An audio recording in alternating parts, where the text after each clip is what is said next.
अस्सलाम वालेकुम students, welcome to 000 introvert. अगर आपका प्रोजेक्ट CS 519 या CS 619 है और आप उसके वाइवा के लिए 100% प्रिपरेशन करना चाहते हैं तो आपने बिल्कुल ठीक वीडियो पर क्लिक किया है। इस वीडियो में मैं आपको 100% आपकी प्रेजेंटेशन के लिए प्रिपरेशन कराऊंगी। इसके अलावा आपको ऑल इंपॉर्टेंट क्वेश्चन के नोट्स भी शेयर करूंगी। तो बिना टाइम वेस्ट किए बढ़ते हैं अपनी वीडियो की तरफ। तो जी यहाँ पर मैंने आपके सामने एक फाइल को ओपन कर लिया है जो कि CS 619 प्रोजेक्ट की है और इसके अलावा राइट साइड पे मैंने आपके लिए इंपॉर्टेंट क्वेश्चन के नोट्स शेयर किए हैं ताकि मैं आपको प्रेजेंटेशन समझाती रहूं और साथ साथ आप लोग इंपॉर्टेंट क्वेश्चन भी समझते जाएं। और स्टूडेंट्स, वीडियो की एक्सप्लेनेशन स्टार्ट करने से पहले मैं एक चीज पहले क्लियर कर दूं कि वो स्टूडेंट जिनका प्रोजेक्ट CS 519 है उनके प्रोजेक्ट में कुछ स्लाइड्स कम होती हैं एज कम्पेयर टू 619। तो आप चाहें तो हमारी वीडियो को जो एक्स्ट्रा इसमें स्लाइड्स मौजूद है आप उन्हें स्किप कर सकते हैं। तो सबसे पहले तो जी आपकी प्रेजेंटेशन में आपके प्रोजेक्ट का नेम मेंशन है, उसके बाद आपका और आपके सुपरवाइजर का इंट्रोडक्शन वगैरह। अच्छा, इसके बाद ये स्लाइड जो है मोस्ट इंपॉर्टेंट है, इंट्रोडक्शन ऑफ योर प्रोजेक्ट। अब आपको इसे किस तरीके से तैयार करना है, सबसे पहले तो आपको अपने प्रोजेक्ट का नेम पता होना चाहिए, उसकी फंक्शनैलिटी पता होनी चाहिए। इसके अलावा कितने एक्टर्स यानी कितने लोग हैं जो कि आपके प्रोजेक्ट में वर्क कर रहे हैं। अब मिसाल के तौर पर ये प्रोजेक्ट है आर्ट्स गैलरी का और इसकी खासियत ये है कि ऐसे लोग जो कि आर्ट्स में दिलचस्पी रखते हैं उन्हें बड़े बड़े एग्जीबिशंस में नहीं जाना पड़ेगा। वो घर बैठे ऑनलाइन ढेर सारा आर्ट वर्क देख भी सकते हैं और वहां से उन्हें ऑर्डर करके परचेज भी कर सकते हैं। तो इसी तरीके से हर एक स्टूडेंट का यूनिक प्रोजेक्ट है और उसकी कोई ना कोई खासियत है। तो ये चीज आप लोगों को पता होनी चाहिए। और जब आपके सुपरवाइजर बोले कि अपने प्रोजेक्ट को इंट्रोड्यूस कराएं तो तब आप लोगों ने इंग्लिश में नहीं बल्कि उर्दू में आसान अल्फाज में अपने प्रोजेक्ट को यहाँ पर एक्सप्लेन करना है। इसके बाद जी नेक्स्ट स्लाइड में की फीचर्स मेंशन है आपके प्रोजेक्ट के उसमें क्या क्या की फीचर्स हैं। अच्छा, यहाँ पर देखिए स्टूडेंट्स, प्रोजेक्ट में दो टाइप्स की रिक्वायरमेंट्स होती हैं। रिक्वायरमेंट्स वो जो कि जरूरियात है आपके प्रोजेक्ट को कंप्लीट करने के लिए। इसकी दो टाइप्स है, functional requirements and non functional requirements. Functional requirements वो होती हैं जिसके बगैर आपका प्रोजेक्ट इनकम्प्लीट है। अगर कोई क्लाइंट आ जाता है आपके पास और आपको कुछ ऑर्डर देता है कि आपने इस प्रोजेक्ट को इस तरीके से बनाना है, आप कह सकते हैं कि वो फंक्शनल रिक्वायरमेंट्स हैं। इसके अलावा ऐसी चीजें जो कि आप अपनी तरफ से ऐड करते हैं प्रोजेक्ट में, मिसाल के तौर पर आपका प्रोजेक्ट इजी टू यूज होना चाहिए, अट्रैक्टिव होना चाहिए, प्योर होना चाहिए। तो तकरीबन स्टूडेंट्स ये सब वो फीचर्स हैं जो कि आपके प्रोजेक्ट में नॉन फंक्शनल रिक्वायरमेंट्स कहलाते हैं। आपको इन दोनों का एक तो डिफरेंस पता होना चाहिए। ये मोस्ट इंपॉर्टेंट क्वेश्चन है जो कि प्रेजेंटेशन के दरमियान में किया जाता है। इसके बाद नेक्स्ट स्लाइड की तरफ चलते हैं। नेक्स्ट स्लाइड है जी प्रोसेस मॉडल। अब पहले आप प्रोसेस मॉडल को समझ लें। प्रोसेस मॉडल क्या है कि स्टेप बाय स्टेप मेथड है जिसको फॉलो करते हुए आपने अपने प्रोजेक्ट को बनाया। अब आपने कौन सा प्रोसेस मॉडल यूज किया, तो स्टूडेंट्स आपने यूज किया है VU प्रोसेस मॉडल। अब VU प्रोसेस मॉडल क्या है, कॉम्बिनेशन है स्पाइरल मॉडल का एंड वाटरफॉल मॉडल का। अब VU प्रोसेस मॉडल को समझने से पहले आपको स्पाइरल मॉडल और वाटरफॉल मॉडल समझना जरूरी है क्योंकि ये इन्हीं दोनों का कॉम्बिनेशन है। स्पाइरल मॉडल में देखें जी, यहाँ पर मैंने डायग्राम ऐड किया ताकि आपको आसानी से चीजें समझ में आए। स्पाइरल मॉडल एक लूप की सूरत में काम करता है। मिसाल के तौर पर अगर ये एक फर्स्ट स्टेप है तो यहाँ से वर्किंग करना स्टार्ट करेगा, फिर उसके बाद सेकंड स्टेप, फिर थर्ड स्टेप। अच्छा, अगर आपको थर्ड स्टेप पर आकर याद आता है कि आपने सेकंड स्टेप में कुछ मिस्टेक्स कर दी हैं, तो अब इसका एक डिसएडवांटेज ये है कि यहाँ से आप बैक नहीं जा सकते। आपको क्या करना है कि अपने 4 स्टेप को कंप्लीट करना है। 4 के बाद दोबारा से आप फर्स्ट स्टेप पर आएंगे और फिर से आप सेकंड स्टेप पर जाकर जो आपने मिस्टेक्स की थी उन्हें आप फिक्स करेंगे। ठीक है, अब यहाँ पर नुकसान क्या हुआ है, यानी इसके डिसएडवांटेज क्या है। इसके डिसएडवांटेज ये है कि आप बैक नहीं जा सके। ठीक है, आपको पहले 4th स्टेप और फर्स्ट स्टेप भी कंप्लीट करना पड़ा। आपका टाइम ज्यादा वेस्ट हुआ, आपका मनी वेस्ट हुआ, आपका हार्डवर्क वेस्ट हुआ। तो ये सब चीजें हैं जो कि स्पाइरल मॉडल के डिसएडवांटेज हैं और हमने इसको डायरेक्टली यूज नहीं किया। इसके बाद जी अब आप वाटरफॉल मॉडल को भी साथ ही समझ लें। इसके आपको नेम से अंदाजा हो रहा होगा, वाटरफॉल जिस तरीके से पानी बहता है यानी ऊंचाई से मैदानी इलाके की तरफ, बिल्कुल इसी तरीके से ये वाटरफॉल मॉडल भी वर्क करता है। यानी अगर आप फर्स्ट स्टेप को फॉलो कर लेते हैं, उसके बाद आप सेकंड स्टेप पर आ जाएंगे, फिर थर्ड स्टेप पर। अब इसका भी डिसएडवांटेज है, जिस तरीके से पानी एक दफा ऊंचाई से मैदानी इलाके की तरफ आ जाता है, अब उसका इम्पॉसिबल है दोबारा बैक साइड पर जाना यानी ऊंचाई की तरफ जाना, क्योंकि ग्रेविटी ऑलवेज डाउनवर्ड होती है। अब वाटरफॉल मॉडल में भी कुछ डिसएडवांटेज हैं। अगर आपसे थर्ड स्टेप पर कुछ मिस्टेक हो जाती है तो आपका प्रोजेक्ट एक टाइप का जाया हो जाएगा। आपको फिर दोबारा नए सिरे से फर्स्ट स्टेप से काम करना पड़ेगा अगेन। अब हमने वाटरफॉल मॉडल और स्पाइरल मॉडल इन दोनों के डिसएडवांटेज से बचने के लिए और इनके एडवांटेज से फायदा उठाने के लिए इन दोनों को, स्पाइरल को और वाटरफॉल को, दोनों को मिलाकर हमने मॉडल तैयार किया है जी, वीयू प्रोसेस मॉडल। अब वीयू प्रोसेस मॉडल की वर्किंग क्या है कि आप पहले फर्स्ट स्टेप यानी फर्स्ट असाइनमेंट SRS कह लें, आप इसे बनाते हैं। इसके बाद आप सेकंड असाइनमेंट पर आ जाते हैं, डिजाइन डॉक्यूमेंट। थर्ड असाइनमेंट पर आते हैं, प्रोटोटाइप। अच्छा, साथ साथ आपके सुपरवाइजर कमेंट करते जाते हैं। अगर आपसे डिजाइन डॉक्यूमेंट में कुछ मिस्टेक्स हो गई तो आपके सुपरवाइजर आपको डायरेक्टली यहाँ पर फेल नहीं करते, ठीक है, वो आपको कमेंट कर देते हैं कि ये चीजें इसमें गलत है, इसको आप अपनी फाइनल फाइल में जाकर एडिट कर लें, ठीक है जी।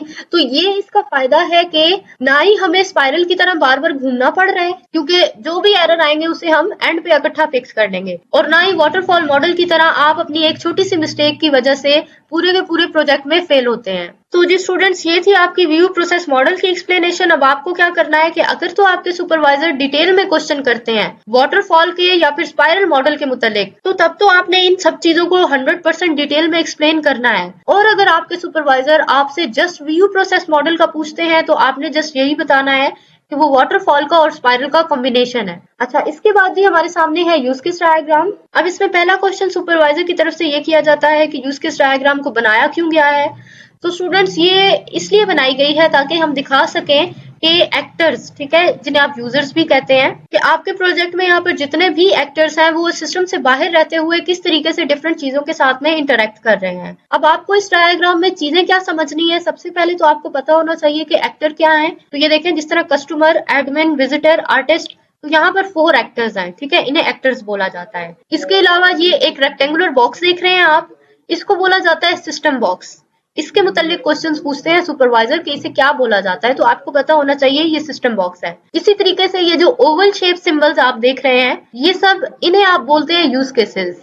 इसके अलावा ये जो लाइंस आप देख रहे हैं कस्टमर और पेमेंट मेथड के दरमियान में, इस लाइन को बोला जाता है इंटरेक्शन, यानी कस्टमर इंटरेक्ट कर रहा है पेमेंट मेथड से, और इनके दरमियान में जो रिलेशन है इसको आप कह सकते हैं एसोसिएशन रिलेशन। अब एसोसिएशन रिलेशन क्या होता है कि जिसमें 2 एंटिटीज या 2 ऑब्जेक्ट्स कह लें आपस में एक दूसरे से इंटरेक्ट करते हैं। इसके अलावा जी इस डायग्राम में टॉप पर आपके प्रोजेक्ट का नेम आता है, जिस तरह यहाँ पर आर्ट्स कैडली मेंशन है, और यहाँ पर एक यूज केस आप यूज करते हैं इंक्लूड के साथ में। तो इंक्लूड को आप कब यूज करते हैं, इंक्लूड एरो को तब यूज किया जाता है जिस काम का होना लाजमी है, यानी एक यूज केस को अगर आप यूज कर रहे हैं तो दूसरा काम ऑटोमेटिकली हो जाएगा। एग्जांपल इसकी ये देखें, कस्टमर जब लॉग इन करेगा तो लॉग इन करने के साथ साथ वेरिफिकेशन लाजमी होगी, यानी यहाँ पर वो चेक करेंगे कि उसका इंटर किया जाने वाला डेटा वैलिड है या नहीं, ठीक है। तो एक काम किया, दूसरा ऑटोमेटिकली हो गया। बिल्कुल इसी तरीके से यहाँ पर एक आर्टिस्ट है और अगर वो आर्ट वर्क को मैनेज कर रहा है तो मैनेज करते करते या तो वो चीजें ऐड लाजमी करेगा, या फिर अपडेट करेगा, या फिर डिलीट करेगा, यानी इन तीनों में से कोई एक काम तो लाजमी परफॉर्म होगा ही होगा। तो ऐसे केसेस जहां पर लाजमी तौर पर कोई काम परफॉर्म होता है, आप कह सकते हैं कि वहां पर हम इंक्लूड नेम का एरो यूज करते हैं। अब इंक्लूड नेम के एरो को आप देख लें कि ये जो एरो की डायरेक्शन है ये बाहर वाले यूज केस की तरफ होती है, ठीक है। अब इसका बिल्कुल ऑपोजिट है एक्सटेंड। एक्सटेंड में आप देखें एरो की जो डायरेक्शन है ये पहले वाले यूज केस की तरफ होगी। अब एक्सटेंड को कब यूज किया जाता है, एक्सटेंड को तब यूज किया जाता है जब कोई काम सम टाइम हो और सम टाइम ना हो। अब मिसाल के तौर पर ये कस्टमर है, वो आर्ट वर्क को परचेज करेगा, ठीक है, ये तो लाजमी है कि कस्टमर तभी बन सकता है जब वो आर्ट वर्क को परचेज करेगा। लेकिन अभी यहाँ पर एक्सटेंड यानी सम टाइम ऐसा केस हो सकता है कि वो किसी ऑर्डर को कैंसिल कर दे। अब हर दफा तो परचेज करने वाला कैंसिल नहीं करेगा, सम टाइम ऐसा काम हो सकता है कि वो ऑर्डर को कैंसिल करे, इसलिए जी यहाँ पर यूज किया गया है एक्सटेंड। तो जी स्टूडेंट्स, इस डायग्राम से आपको actor, system box, use case, extend and include, इनके बारे में अच्छे तरीके से पता होना चाहिए। इसके अलावा एसोसिएशन रिलेशन, इस डायग्राम से यही चंद इंपॉर्टेंट क्वेश्चन हैं, ये साइड पर ये सभी क्वेश्चंस यहाँ पर मेंशन है। अब अगर आप इनको इंग्लिश में तैयार करना चाहें तो आपकी मर्जी, लेकिन स्टूडेंट्स मैं आपको प्रेफर करूंगी कि आप इसको उर्दू में ही समझें और उर्दू में अपनी वर्डिंग में इसको एक्सप्लेन करिएगा, ताकि आपके सुपरवाइजर आपको बेटर CGPA दें। इसके बाद जी स्टूडेंट्स, प्रेजेंटेशन में बिजनेस रूल्स कैटलॉग है। अब इनके बारे में सुपरवाइजर इतना नहीं पूछते, दरअसल इसमें बताया ये जा रहा है कि जितने भी एक्टर्स हैं वो क्या क्या वर्क करते हैं या क्या क्या उनकी रिस्पॉन्सिबिलिटीज हैं। तो इसको अभी मैं स्किप कर देती हूँ क्योंकि हर एक प्रोजेक्ट में ये चीज यूनिक है और आप अपने प्रोजेक्ट के मुताबिक जस्ट एक मरतबा इसको पढ़ लीजिएगा, और अगर आपके सुपरवाइजर पूछ लें तो आपको उर्दू में एक्सप्लेन करना आना चाहिए कि आपके प्रोजेक्ट में जितने भी एक्टर्स हैं उनकी क्या क्या रिस्पॉन्सिबिलिटी है। इसके बाद जी नेक्स्ट इंपॉर्टेंट डायग्राम है जी आर्किटेक्चर डिजाइन। बेसिकली ये जो डायग्राम है ये जाहिर करती है कि आपके प्रोजेक्ट में कितनी लेयर्स हैं। अगर आपने एक वेब बेस्ड प्रोजेक्ट बनाया है तो बेशक वो किसी भी लैंग्वेज में हो, हर वेब बेस्ड प्रोजेक्ट 3 लेयर्स पर मुश्तमिल होता है, लेकिन यहाँ पर अभी 4 इसलिए है क्योंकि ये दरमियान में जो तीसरी लेयर है ना, ये डेटा ऑब्जेक्ट है। इसको मैं आपको बाद में समझाती हूँ।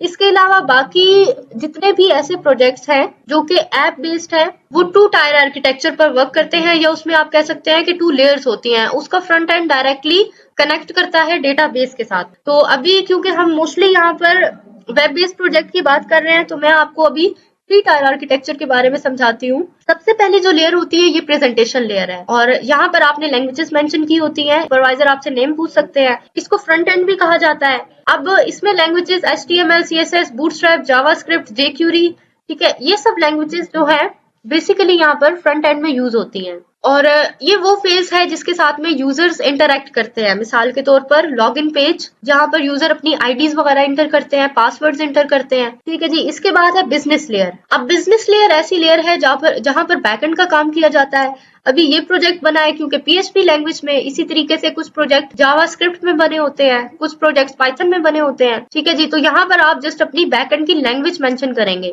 अब बिजनेस लेयर का क्या काम है कि ये फ्रंट एंड से डेटा पिक करेगी, ठीक है। पिक करने के बाद आगे दे देगी ये डेटा लेयर PDO को। अब PDO की फुल फॉर्म है PHP डेटा ऑब्जेक्ट। अब ये लेयर क्या कर रही है, ये सेकंड लेयर एंड ये रही हमारी थर्ड लेयर, ठीक है। ये दरमियान में इसको मिडिल लेयर कहेंगे। ये लेयर क्या करेगी कि आपकी सेकंड लेयर से डेटा उठाकर आपकी डेटाबेस तक डेटा सप्लाई करने का काम करेगी। और ये जो लास्ट लेयर है, यहाँ पर आपका डेटा जाकर स्टोर हो जाएगा। ये आपकी डेटाबेस की लेयर है। फर्स्ट लेयर आपकी कहलाती है फ्रंट एंड, सेकंड लेयर को आप बैक एंड भी कह सकते हैं, और ये जो थर्ड वाली है ये डेटा ऑब्जेक्ट है, जो कि सेकंड लेयर और आपकी डेटाबेस के दरमियान में कनेक्शन बिल्डअप कर रही है। तो जी तकरीबन आपकी जो आर्किटेक्चर डिजाइन डायग्राम है इसमें यही कुछ पूछा जाता है। इसके अलावा ये जो दरमियान में एरोज यूज हुए हैं, ठीक है, ये एरो टाइप के बने हुए हैं, ये डेटा के फ्लो को जाहिर कर रहे हैं। इसके बाद जी दोबारा से टीम स्ट्रक्चर है, और टीम स्ट्रक्चर के बाद प्रोजेक्ट शेड्यूल। अब ये इतना कोई इंपॉर्टेंट नहीं है, आप चाहें तो इसको स्किप कर लें, इसके मुतालिक क्वेश्चन नहीं पूछा जाता। लेकिन अगर आपके सुपरवाइजर आपसे पूछ भी लेते हैं तो आपको सिंपल पता है कि आपका प्रोजेक्ट कौन सी डेट्स में स्टार्ट हुआ, ठीक है। ये सब चीजें आपके सामने इधर मेंशन होंगी, आप उन्हें देखकर भी बता सकते हैं। इसके बाद ये मोस्ट इंपॉर्टेंट डायग्राम है सीक्वेंस डायग्राम।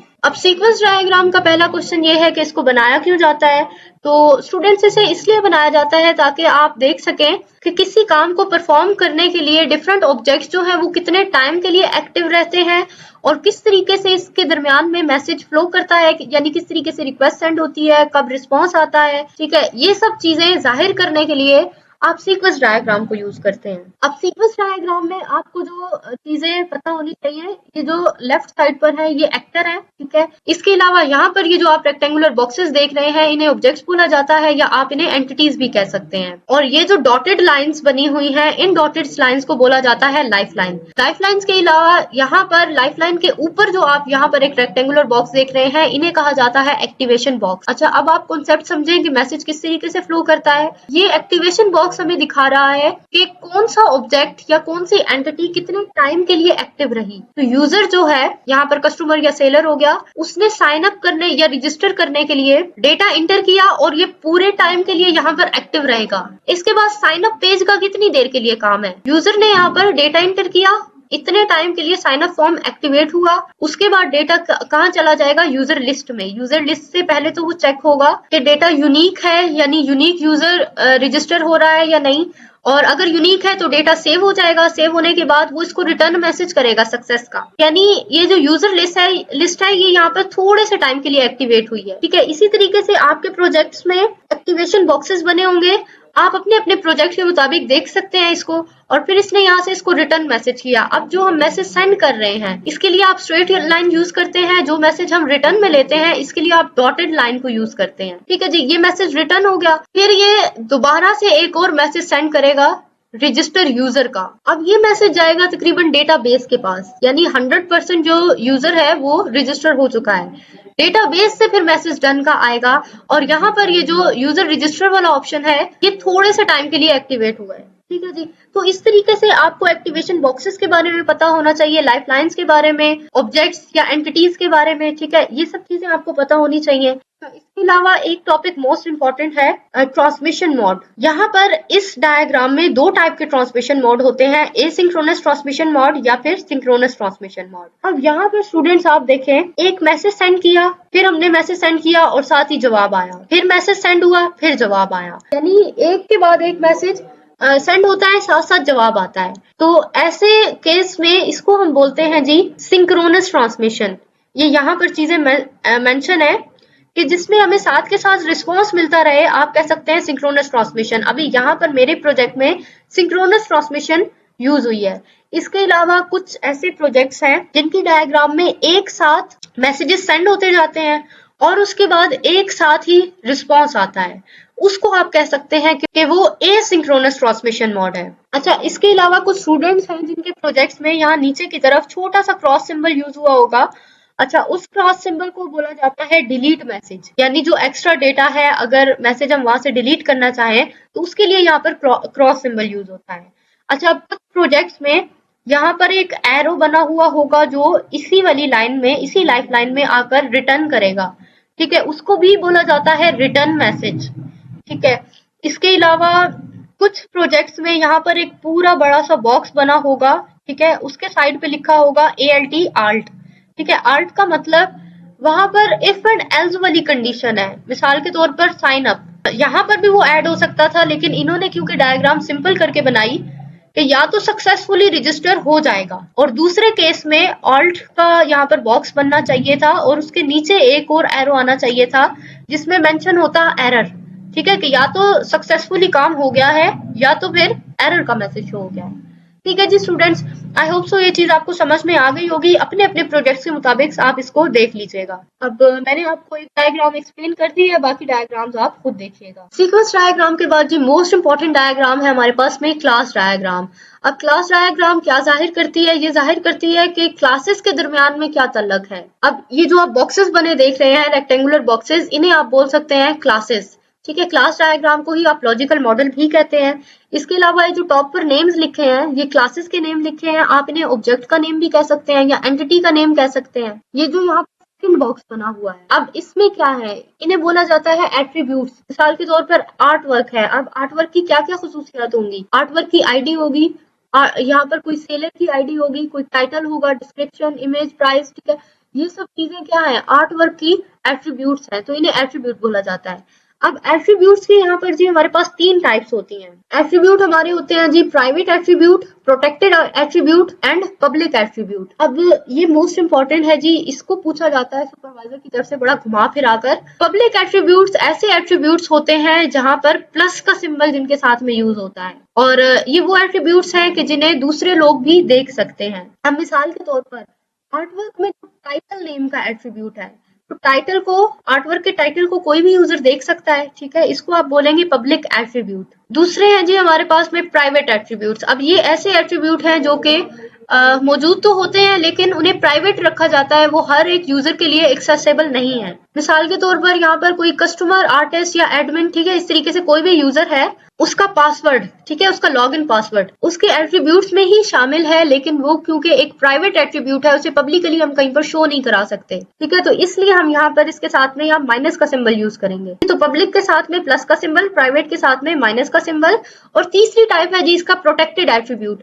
प्रोटेक्टेड के साथ में आप हैश का सिंबल यूज करते हैं। अब प्रोटेक्टेड एट्रीब्यूट कहाँ पर यूज होता है? ये एक्चुअली पेरेंट चाइल्ड रिलेशन में यूज होता है, यानी जो एट्रीब्यूट अगर पेरेंट क्लास में मौजूद हैं उन एट्रीब्यूट्स को सिर्फ और सिर्फ उसके चाइल्ड क्लासेस में ही यूज किया जा सकता है या देखा जा सकता है, बाकी जितनी भी क्लासेस हैं उन सब से वो हाइड रहेंगे। थर्ड बॉक्स को बोला जाता है ऑपरेशंस, के क्या क्या वर्किंग है जो ये परफॉर्म कर सकते हैं। अब मिसाल के तौर पर एडमिन है, तो एडमिन क्या कुछ कर सकता है? ये यूजर को मैनेज करेगा, पेमेंट को हैंडल करेगा, अपडेट कर सकता है चीजों को।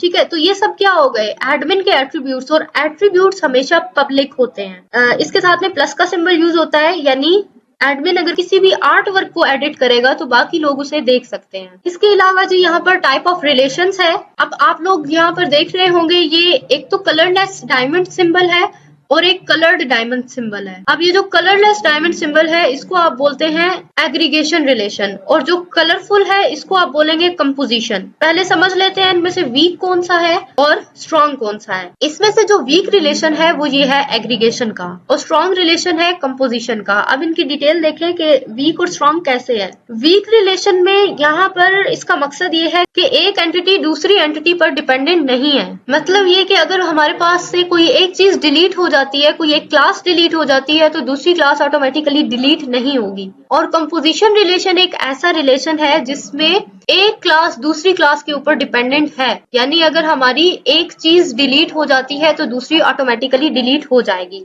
अब इसकी एग्जांपल देख लें। एग्रीगेशन में कस्टमर यूजर जो है वो अपनी आईडी को एज अ कस्टमर ही वहां पर रजिस्टर कराएगा, और अब कस्टमर की मर्जी है कि वो ऑर्डर दे या फिर ना दे। कस्टमर की आईडी कस्टमर वाली ही रहेगी। ठीक है, तो यहाँ से आप समझ सकते हैं कि कस्टमर कंप्लीटली ऑर्डर के ऊपर डिपेंडेंट नहीं है। तो हम कह सकते हैं कि ऑर्डर्स और कस्टमर इनके दरमियान में एग्रीगेशन रिलेशन है। इसके अलावा पेमेंट जो है ये कम्प्लीटली ऑर्डर के ऊपर डिपेंडेंट है, यानी अगर कोई भी ऑर्डर होगा तो उसकी पेमेंट भी लाजमी तौर पर आएगी, और अगर ऑर्डर कैंसिल हो जाता है तो पेमेंट नहीं आएगी। ठीक है जी, तो इसको बोला जाता है एग्रीगेशन रिलेशन और कंपोजिशन रिलेशन। तो इसकी एग्जांपल एक और भी है, मैं आपको जनरल चीजों से एग्जांपल देती हूँ। लेट्स सपोज एक कार है, अगर उसकी कोई विंडो टूट जाती है या विंडो का मिरर टूट जाता है, तो थोड़ा सा नुकसान होने के बावजूद भी कार तो कार ही है ना, उसको कार ही हम बोलेंगे। तो हम कह सकते हैं कि कार और उसकी विंडो के दरमियान में या उसकी विंडो के मिरर के दरमियान में एग्रीगेशन रिलेशन था। बिल्कुल इसी तरीके से अगर कार में से उसका इंजन निकाल लिया जाए,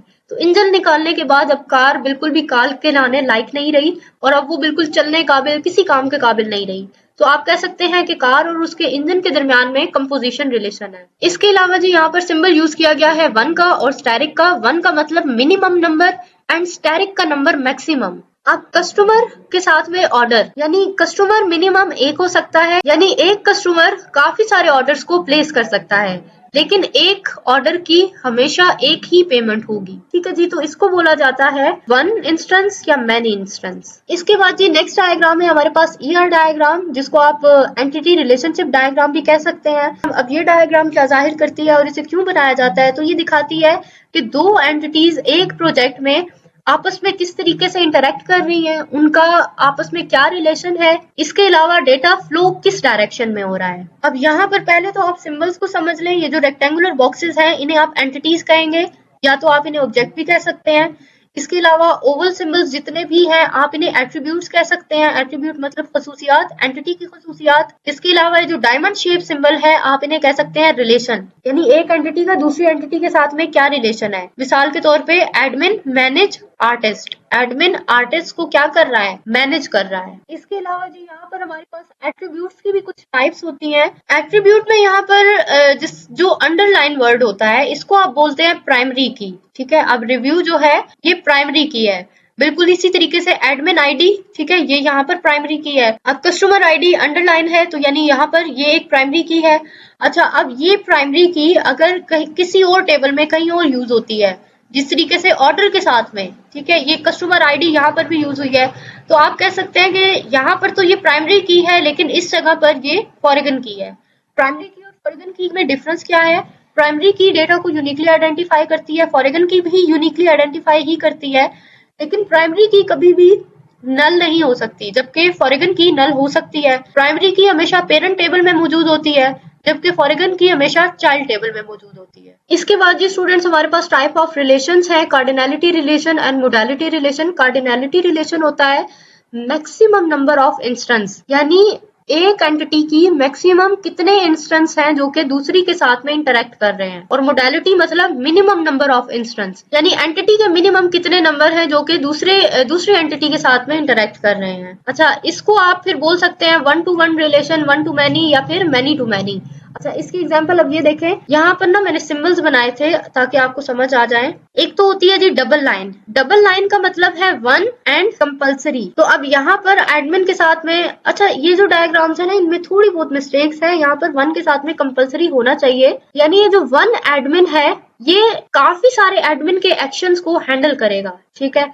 अब ये जो 3 लाइन्स हैं, 3 लाइन्स का मतलब होता है मैनी, और इसके साथ में जब ओ आ जाता है तो ओ इज फॉर ऑप्शनल, यानी मिनिमम एक एडमिन काफी सारे एडमिन के एक्शंस को परफॉर्म भी कर सकता है, लेकिन ऑप्शनल है, अगर वो चाहे तो परफॉर्म ना करे, ठीक है जी। बिल्कुल इसी तरीके से 0 एंड 1, इसका मतलब है मिनिमम 1 होना चाहिए, या फिर ऑप्शनल है, हो सकता है कि 1 भी ना हो। इसके अलावा ये 3 लाइन्स के साथ में अगर एक सिंगल लाइन आ जाती है तो इसका मतलब है लाजमी तौर पर कोई ना कोई एंटिटी वहां पर होनी चाहिए। तो आर्टिस्ट का यहाँ पर होना जरूरी है, और आर्टिस्ट के पास क्या है, आर्ट वर्क। तो आर्ट वर्क के साथ में यानी काफी सारे आर्ट वर्क हो सकते हैं और कंपलसरी होने चाहिए, मिनिमम 1 हो सकता है, ठीक है जी। तो इस तरीके से स्टूडेंट्स आपने अपनी ईआर डायग्राम को तैयार कर लेना है। आप बस अपने कॉन्सेप्ट्स क्लियर करें, सुपरवाइजर आपसे जो जो भी क्वेश्चन पूछते हैं आपने फिर उन क्वेश्चंस को एक्सप्लेन करना है। तो जी इसके बाद नेक्स्ट डायग्राम, डेटाबेस डायग्राम। अब ये क्या जाहिर करती है, अब जी इसके बाद है हमारे सामने डेटाबेस डायग्राम। अब ये क्या जाहिर कर रही है, ये हमारे डेटाबेस के स्ट्रक्चर को जाहिर कर रही है। ये जो आपको इतने बड़े बड़े रेक्टेंगुलर बॉक्सेस बने दिखाई दे रहे हैं, ये डेटाबेस में मौजूद टेबल्स हैं।